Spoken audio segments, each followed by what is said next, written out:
Hey guys, it's Derek here with Equinox Project Studio. Hope your week's going really well. Mine's going good.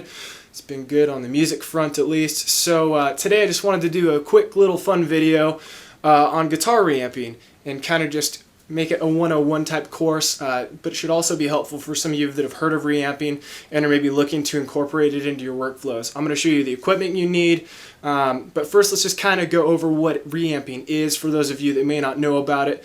Reamping is a really powerful tool for engineers because it allows us as engineers to go and play with the guitar tone and not necessarily worry about committing the tone to the hard drive when we first start recording. We just record a direct input signal, just a dry guitar signal, and you can keep that on hand, and then later in the session, if you're not happy with the guitar tone you printed or with whatever plugins you're working with, then we can take that DI signal, we can send it out from our DAW, and we can send it back into our amplifier so we can play with some new tones and find something that maybe sounds better in the mix.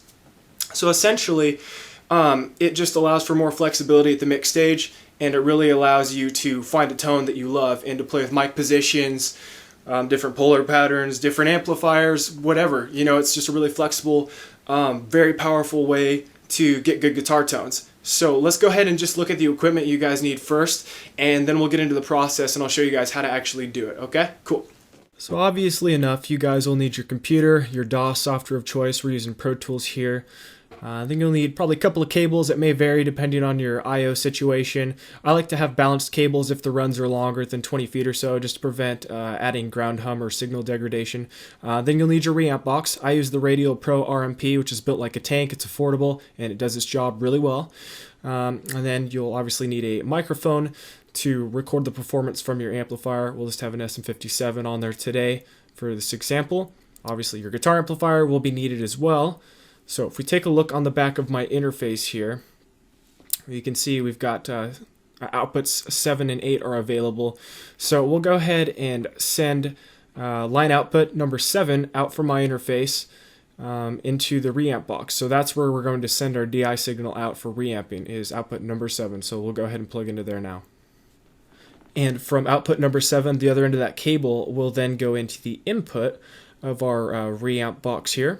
And then the output of the reamp box, I'm just going to attach an unbalanced 1/4-inch guitar instrument cable, and then that's going to go right into the front of the amplifier, just like if you were plugging a guitar directly into the amplifier itself, okay?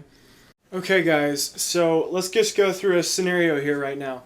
So pretend I'm the client, I'm you, I'm your band, your guitar player, whoever. We're just going to record a DI track just using a plugin in Pro Tools. And then I'll show you how we send that back out to reamp and then back into Pro Tools. So here's the first step of the process. That's tracking the DI guitars. This guitar is going direct into the preamp over here, just into the instrument input. So let's go ahead and record a take, and then we'll send it out for reamping.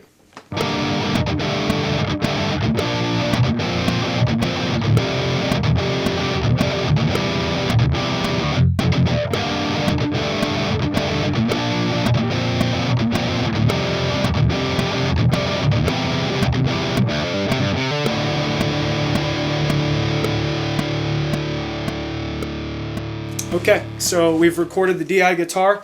You can see I've got the dry signal right here in Pro Tools, straight in from the guitar into the preamp, into the DAW. So now we're going to send it out to reamp, but first I'll show you guys what you need to do in Pro Tools to get it from A to B. So let's take a look there at what you need to do. Okay guys, so here we are in Pro Tools. You can see that we have the dry guitar track which we recorded to. We had amplitude for reference. It's all bypassed now.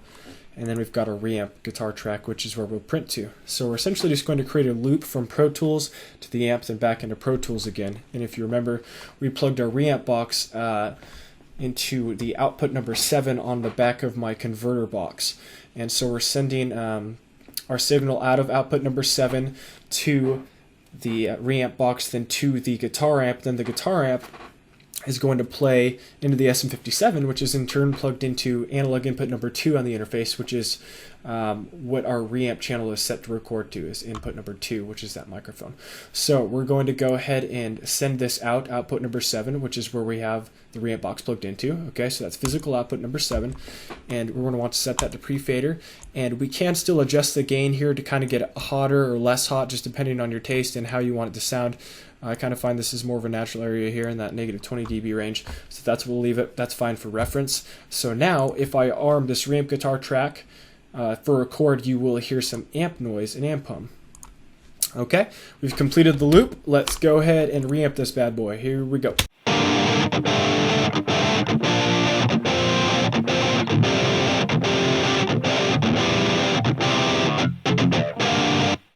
All right, and now if we play that back, you will hear just the reamp 6505.